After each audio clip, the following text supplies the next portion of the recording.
Hello once again, everyone. We've already seen that light can knock electrons out of a metal surface. But how do we actually study this phenomenon? Let's take a look at the factors that influence the photoelectric current in a photoelectric experiment. The experimental setup allows us to observe how the photocurrent changes when we vary different parameters. First, the intensity of the incident light. A higher intensity means more photons striking the emitter surface per second, which increases the number of electrons emitted and therefore increases the photocurrent. Second, the frequency of the incident light. Only frequencies above the threshold frequency can eject electrons. Once the frequency is above that limit, increasing it affects the kinetic energy of electrons and can influence the saturation current conditions. Third, the potential difference between the emitter and the collector. A higher accelerating voltage helps collect more emitted electrons, raising the photocurrent until it reaches saturation. And finally, the material of the emitter plate. Different metals have different work functions. A material with a lower work function emits electrons more easily, leading to a stronger photocurrent for the same light conditions.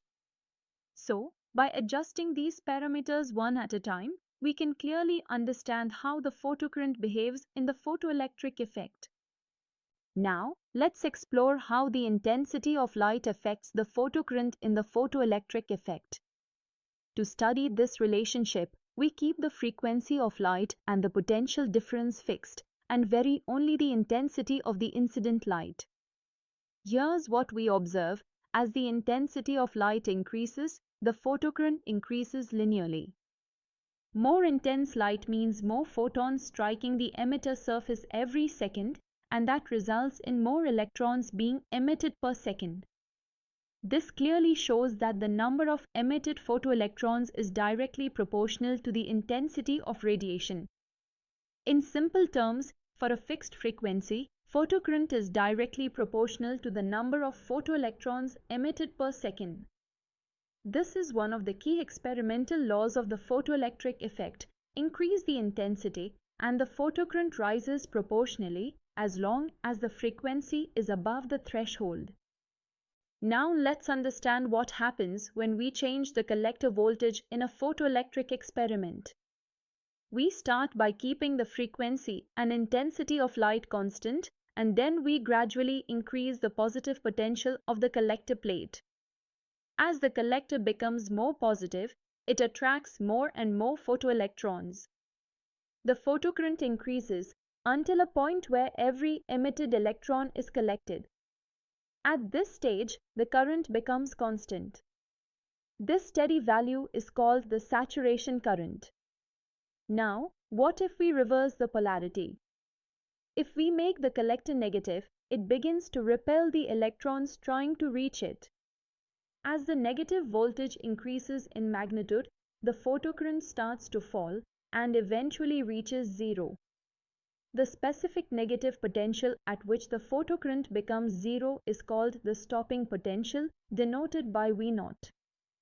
This stopping potential tells us the maximum kinetic energy of the emitted electrons given by the formula. K maximum equals E multiplied by V0. So, by adjusting the collector voltage, we can completely map how electrons behave from full collection at saturation to total stoppage at the stopping potential. Now comes the most revealing part of the entire photoelectric experiment, the frequency of light. When we shine lights of different frequencies but keep the intensity the same, something remarkable happens. We observe that the stopping potential changes. Higher frequency light requires a larger negative potential to stop the emitted electrons. This tells us that electrons ejected by higher frequency radiation have greater kinetic energy. If we plot a graph of stopping potential V0 versus frequency, we get a perfect straight line. This linear relationship shows that the maximum kinetic energy of photoelectrons is directly proportional to the frequency of the incident light. Mathematically, K maximum equals h times nu minus phi naught, where h is Planck's constant, nu is the frequency of light, and phi naught is the work function of the metal. And here's the key insight. Below a certain minimum frequency, called the threshold frequency, no electrons are emitted at all, no matter how intense the light is. This is the fundamental signature of the photoelectric effect. Now that we've explored each part of the photoelectric experiment, let's summarize the key observations. Observation 1. The photocurrent increases in direct proportion to the intensity of the incident light, but only when the frequency is above the threshold value. More intensity means more photons, and therefore more electrons emitted per second. Observation 2. The stopping potential is completely independent of light intensity. Instead, it depends only on the frequency of the incident light. Higher frequency light ejects higher energy electrons, which require a more negative potential to stop. Observation 3. There exists a threshold frequency, a minimum frequency below which no photoelectric emission occurs, no matter how bright or intense the light is. Observation 4. Photoelectric emission is instantaneous. Electrons are emitted within 10 to the power minus 9 seconds, even when the light is very dim. There is no time lag between illumination and electron emission. These four observations form the foundation of the photoelectric effect and strongly support the particle nature of light. Let's wrap up the experimental findings with a quick visual summary of the key graphs. First, the graph of photocurrent versus intensity. Here, we see a straight line increase. This tells us that as the intensity of light increases, more electrons are emitted and the photocurrent rises proportionally. Second, the graph of photocurrent versus potential. This graph has two distinct regions, a saturation region, where all emitted electrons are collected and the current becomes constant, and a cutoff region, where reversing the potential eventually reduces the current to zero at the stopping potential. Third, the graph of stopping potential versus frequency. This is a linear graph and its slope is directly proportional to Planck's constant, h. It clearly shows that the maximum kinetic energy of emitted electrons increases with the frequency of light. And finally, each of these graphs reveals something profound about the nature of light.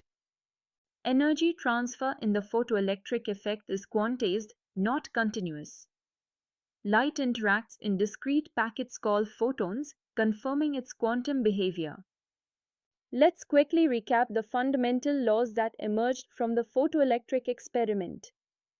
First, the experiment showed that the photoelectric current is directly proportional to the intensity of incident light, but only when the frequency is above the threshold frequency. Second, the stopping potential varies linearly with the frequency of the incident light. Higher frequency means higher energy electrons, which require a larger negative potential to stop. Third, no photoelectric emission occurs below the threshold frequency, regardless of how intense or bright the light is. This was a major contradiction to classical wave theory. Fourth, photoemission is instantaneous. Electrons are ejected within about 10 to the power minus 9 seconds, even when the light is extremely dim. There is no measurable delay. Together, these observations contradicted classical wave theory and paved the way for Einstein's photon theory of light, which proposed that light comes in discrete packets of energy.